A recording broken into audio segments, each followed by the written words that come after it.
Hi friends, good morning. இன்றைக்கி ஒரு short vlog தான் பார்க்க போகிறோம். இன்றைக்கி வந்து வெள்ளிக்கிழமை காலையிலே குளிச்சுட்டு விளக்கேற்றியாச்சு. சாமி வந்து கோயிலுக்கு வந்து பயணப்பட்டிருக்காங்க. ஸோ வர வரைக்குமே வந்து காலையும் சாயந்தரம் வந்து வீட்டில் விளக்கேற்றிட்டே இருக்கணும். இப்போ காலைல வந்து நான் குளிச்சுட்டு விளக்கேற்றிட்டேன். வாஷிங் மிஷினில் துணியெல்லாம் ஓடி இருக்குது, மாடியில் கொண்டு காய போடணும்.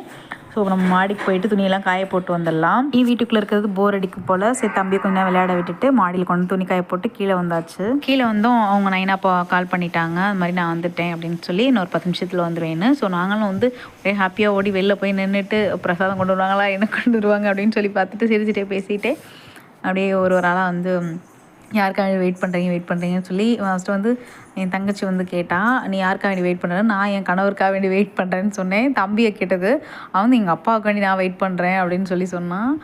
நீ யாருக்காக வேண்டி வெயிட் பண்ணுறேன்னு நான் என் தங்கச்சியை கேட்டேன். அவள் சொன்னால், நான் எங்கள் மாமாவுக்காக வேண்டி வெயிட் பண்ணிக்கிட்டு இருக்கேன் அப்படின்னு சொல்லி சொன்னால். ஜாலியாக பேசிட்டு சிரிச்சிட்டு அவங்க அப்பா வந்துட்டாங்க.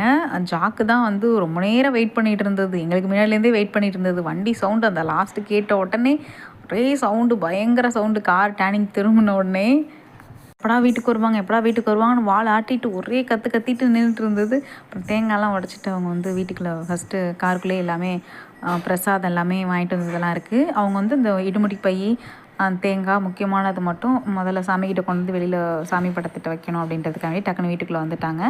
அப்புறம் வெளியில் போயிட்டு தம்பியை தூக்கிட்டு நாய்க்குட்டி அவுத்துட்டு கொஞ்ச நேரம் விளையாண்டுட்டு அதுக்கப்புறம் பிரசாதம்லாம் காரில் இருந்தது, எல்லாத்தையும் எடுத்துகிட்டு உள்ளே வந்துட்டாங்க. அடுத்து வந்து இந்த கோயிலுக்கெல்லாம் போயிட்டு வந்ததுக்கப்புறம் வந்து வைகுண்ட ஏகாதசிக்கு வந்து கண்ணு முழிக்கிறதாக இருந்தது.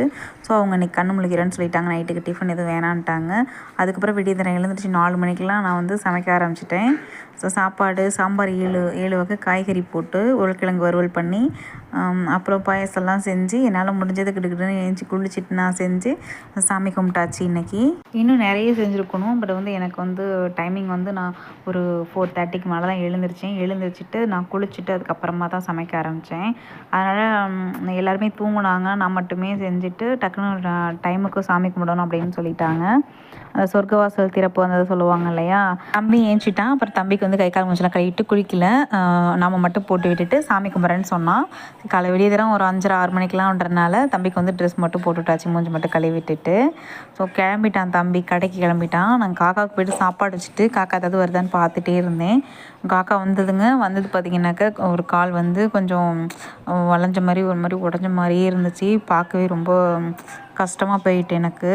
அது ஒத்த கால்லேயே வச்சுட்டே சாப்பிட்டுட்டே இருந்துச்சு. ரொம்ப நேரம் அந்த இடத்த விட்டு போகவே இல்லை.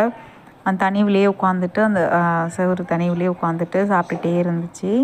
அப்புறம் இன்னொன்று சொல்ல மறந்துட்டேன், அம்மா வீட்டிலேருந்து வந்து பொங்கல் சீர் கொடுக்கறதுக்காக வேண்டி அம்மா வீட்டில் வராங்களாம். ஸோ இன்றைக்கி ஈவினிங் வந்து